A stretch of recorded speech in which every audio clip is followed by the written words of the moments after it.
Ho, ho! Cosgrove has got to go!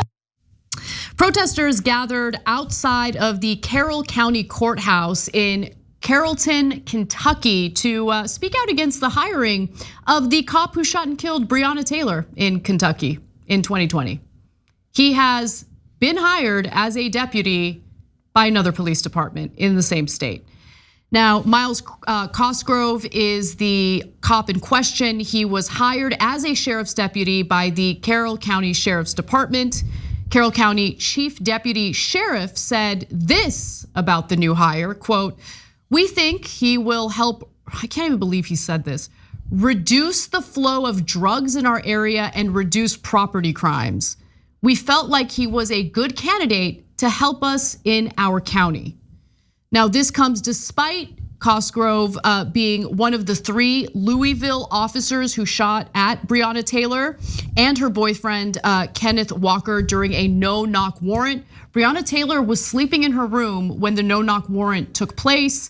Now, think about this. You have cops just with no warning busting into your home. At that point, Walker thought that they were intruders. He had a gun of his own and thought he was protecting himself, defending himself when he shot his gun. And then that gave these cops the idea that it's totally okay to indiscriminately start shooting into the apartment. At that point, Breonna Taylor, who had been resting, got shot and killed. She died in the hallway of her own apartment. So Cosgrove had fired 16 of those shots, including the one that killed Breonna Taylor. But Kentucky Attorney General Daniel Cameron did not charge Cosgrove, saying that he was justified in the shooting because of Taylor's boyfriend firing his weapon first. Yeah, so look, I have to confess that I'm not at all surprised by this. We did the story last week of the Oklahoma sheriff and the council member, et cetera, talking about the good old days when they used to be able to lynch black guys. And they've been asked to resign, and as far as I know, still have not resigned. No one has fired them for being pro-lynchings.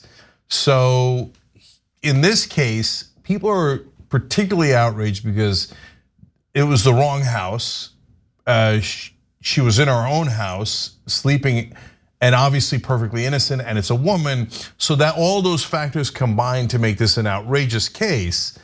But when you look at it from a cop's perspective, cop gets fired at, shoots 16 bullets indiscriminately. By the way, he went through the wall, almost hit a baby in another apartment, okay? But to a cop, that seems super normal. I mean, I got shot at and I'm not gonna spray the place, I'm gonna spray the place. And look, there's one thing about the cops, just to be perfectly fair, they didn't know it was the wrong house. They thought it was the right house. The guy who got the warrant was not there, right? The warrant was wrong.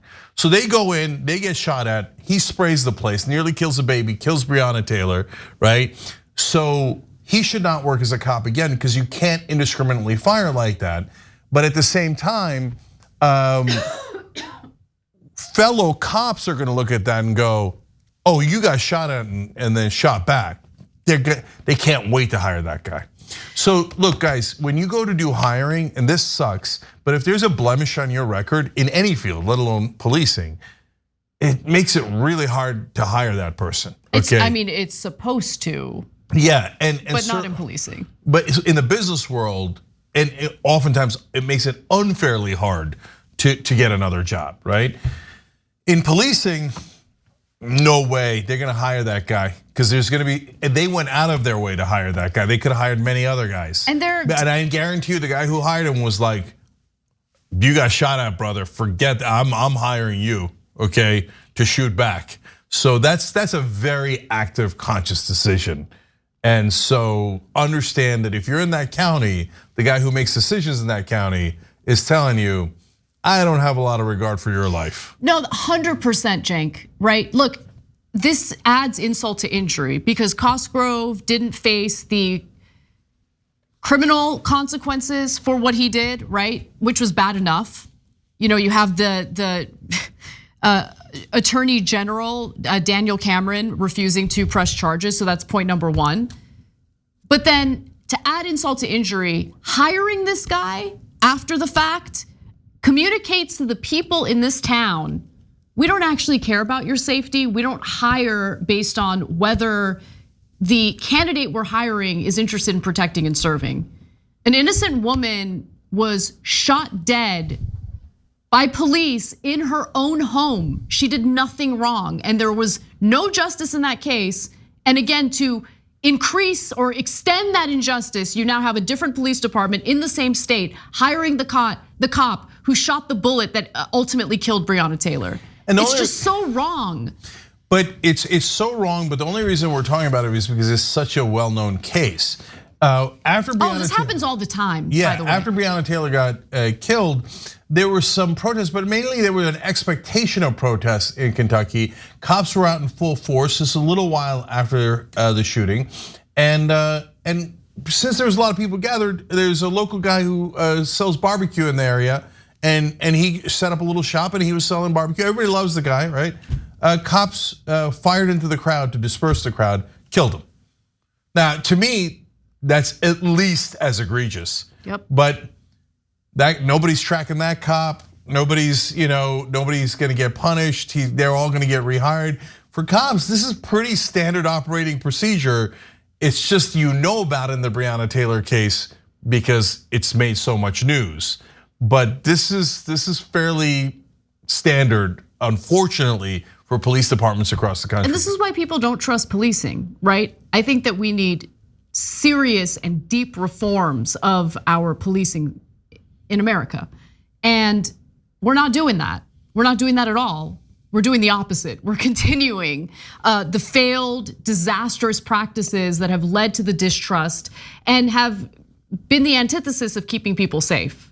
Yeah, look guys, it's last thing here. Of course, there's the extremes, always the extremes. Yes. The right wing says, no, cops are awesome, thin blue line, we support them. No consequences ever. Like, as long as they're not arresting Republicans like Donald Trump, then we love them and let them beat the crap out of people. And I don't want to hear, I think every black person in the country is lying about police abuse, outrageous things. And then the left comes in and goes, just defund the police entirely.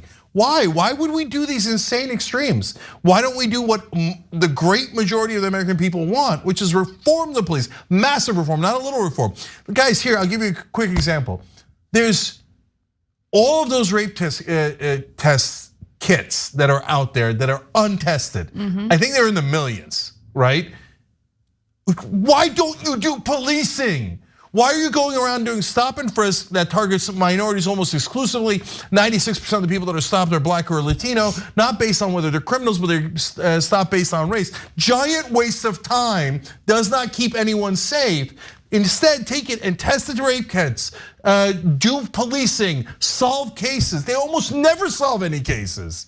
So what we need is actual policing. We don't need no police, and we don't need weird thugs that think that they're the biggest gangs in America and are above the law. We need actual police to protect the community.